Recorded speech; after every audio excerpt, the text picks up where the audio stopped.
15.9 trillion. 15.9 trillion is the amount of this country's national debt. 60 trillion.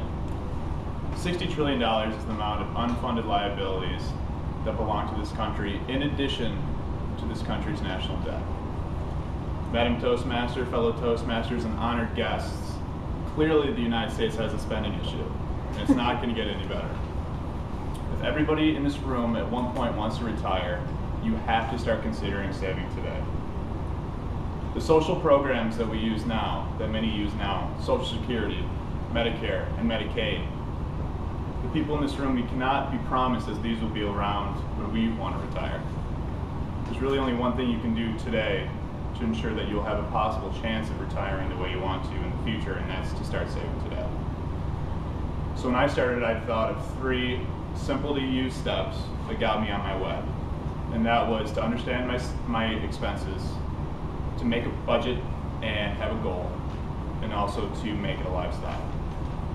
If you start saving today, you'll have choices at your financial future tomorrow. So take a quick step back.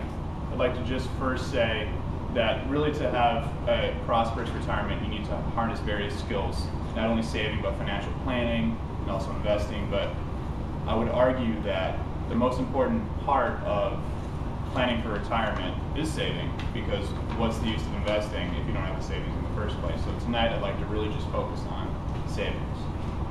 So in order to do so, the first step is to understand your expenses.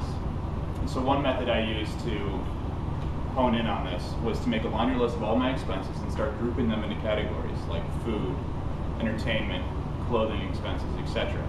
And then I could see a kind of a visual representation of where I'm spending my money, and keeping in the back of my mind that I need to over time shrink these categories in order to allow another category, and that's savings. Another method that I used was to take that very same laundry list and to group them from high priority, like health expenses, like mortgage payments, and like food, to low priority items like a new pair of jeans or concert tickets. And it's important to move those high priority items off to the side and realize that these are necessary costs, and you're not going to be able to reduce them. You're not going to get too much leverage off reducing them. So you really got to focus on the less priority items, and those we would deem as discretionary spending. So that leads me to my second point: make a budget and have a goal. And so of this discretionary spending, you have to allow yourself to save part and to spend some.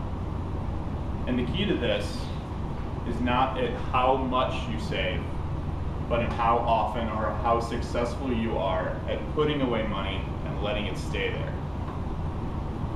You can start by making it, you can start small by maybe employing your next $75 that you're about to spend on a new pair of jeans.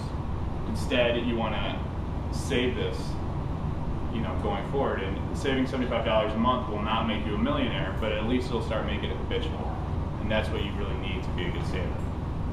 Other things I've picked up along those lines is you really have to know yourself when you're designing your budget. If you're a foodie and you enjoy having great, delicious food at the hot new restaurants, well great, build that into your budget, but then you're going to have sacrifice in other situations, like maybe you have to give up the cab ride there and take the bus in order to make the balance work. Don't be too aggressive. So today, if you spend like a prince and you save too much, you start spending like a pauper, this isn't going to last too long and you're just going to quit. And then lastly, you got to plan for emergencies. Now emergencies, they come up. Inherent in emergencies, they're uncertain, right? But emergencies, you can be certain that emergencies will happen, and you got to plan for this.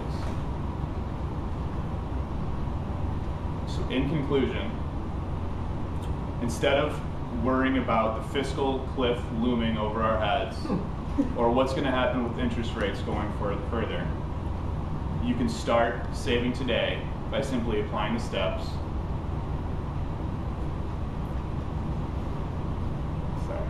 By applying the steps, understand your expenses, make a budget and have a plan, and make it a lifestyle. Because if you make that choice today, you'll have financial choices in the future. Thank you.